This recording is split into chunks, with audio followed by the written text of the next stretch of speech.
سب سے بڑی ذمہ داری یہ ہے کہ عورت کا عقیدہ قرآن و سنت کے مطابق ہو، اس کے اندر کہیں بھی شرک اور بدعت کا شائبہ تک نہ ہو، کیونکہ دین اسلام میں سب سے بڑی اہمیت صحیح عقیدہ کی ہے۔ آپ دیکھیں سیدنا عبداللہ بن مسعود رضی اللہ عنہ، عظیم صحابی ہیں، ایک مرتبہ گھر آتے ہیں، بیوی کا نام زینب ہے، دیکھا کہ زینب کے گلے کے اندر ایک داغا بندھا ہوا ہے۔ عبداللہ بن مسعود رضی اللہ عنہ نے سوال کیا، زینب یہ داغا کیوں باندھا ہے؟ یہاں ایک نقطہ ہے کہ اگر صحابہ کے دور کے اندر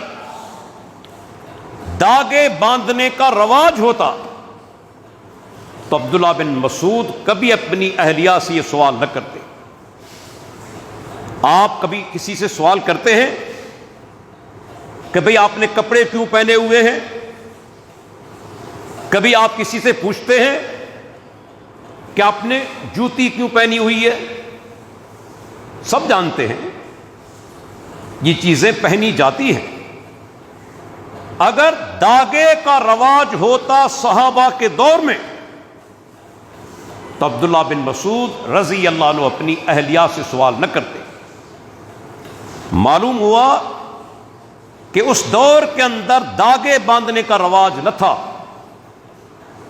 ان کی اہلیہ نے جواب دیا کہ عبداللہ میری آنکھوں کے اندر درد تھا، تکلیف تھی، ایک یہودی عالم نے پڑھ کر دیا، میں نے داغا باندھ لیا اور میری تکلیف ختم ہو گئی۔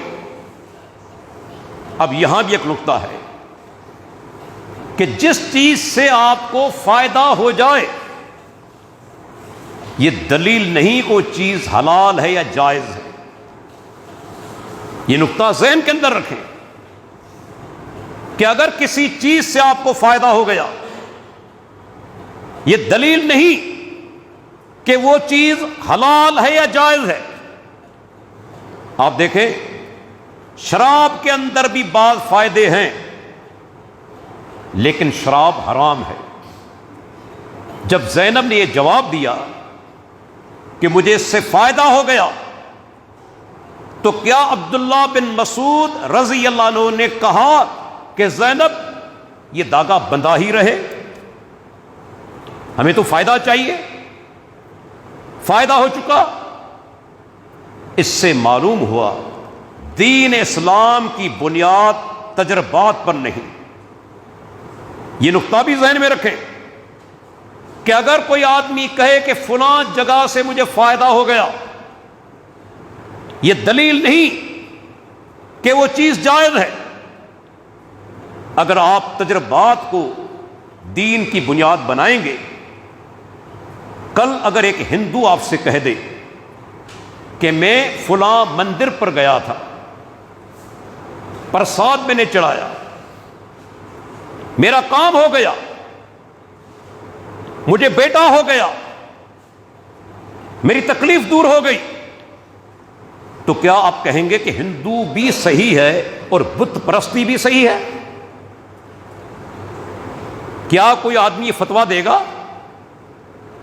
تو تجربات دین کی بنیاد نہیں۔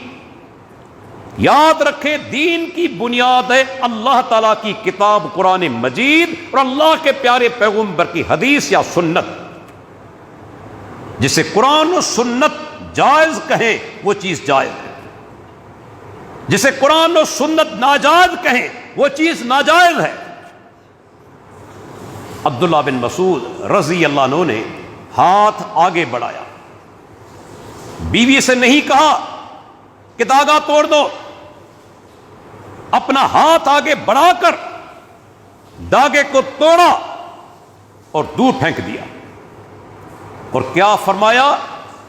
انتم آل عبداللہ لأغنیاء عن الشرک، اے عبداللہ کی بیوی، عبداللہ کے گھر والوں، تمہیں شرک کی ضرورت نہیں۔ معلوم ہوا کہ عبداللہ بن مسعود رضی اللہ عنہ نے داغے کو شرک قرار دیا۔ آج کتنی خواتین ہیں، کتنے مرد حضرات ہیں جن کے گلے داغوں کے ساتھ اور تعویذوں کے ساتھ بھرے ہوئے ہیں۔ اللہ پر اللہ کے نبی کا فرمان ہے، من تعلق تمیمۃ فقد اشرک، جس نے تمیمہ لٹکایا اس نے شرک کیا۔ تمیمہ کے معنی کیا ہے؟ جس طرح کوئی موتی ہوتا ہے، سیپ ہوتی ہے، اس قسم کی چیز اس کو تمیمہ کہا جاتا ہے۔ لیکن عربی زبان کی مشہور لغت المعجم الوسیط، اس کے اندر لکھا ہوا ہے ما یعلق فی العنق لدفع العین، ہر وہ چیز جو لٹکائی جائے گلے کے اندر اس نیت سے کہ میں بد نظر سے بچ جاؤں، وہ تمیمہ ہے۔ لوگ قرآن مجید کا تعویذ باندھ دیتے ہیں، کوئی ثبوت نہیں اللہ کے نبی سے، صحابہ کرام سے، بلکہ یہ قرآن مجید کی توہین ہے۔ قرآن بندھا ہوا ہے اور آپ واش روم میں جا رہے ہیں، قرآن بندھا ہوا ہے، آپ گالیاں بک رہے ہیں، قرآن کریم بندھا ہوا ہے، آپ جھوٹ بول رہے ہیں۔ کیا اللہ کی کتاب اس لیے آئی ہے کہ اسے لٹکایا جائے؟ قرآن کریم اس لیے آیا ہے، اس لیے نازل ہوا ہے کہ اس پر عمل کیا جائے، اس کی تلاوت کی جائے، اس پر تدبر کیا جائے۔ قرآن مجید اس لیے نازل نہیں ہوا کہ اسے گلے کے اندر لٹکایا جائے۔ آپ دیکھیں اسلام نے عقیدے کے حوالے سے کس قدر سختی کی ہے، اور آج یہ بیماری خواتین کے اندر بہت زیادہ ہے۔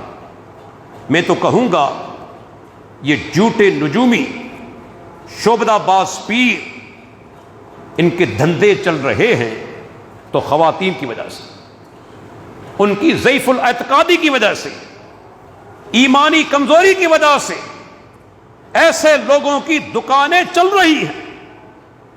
تو سب سے پہلے لازم ہے کہ عورت اپنا عقیدہ درست کرے، اس کے بعد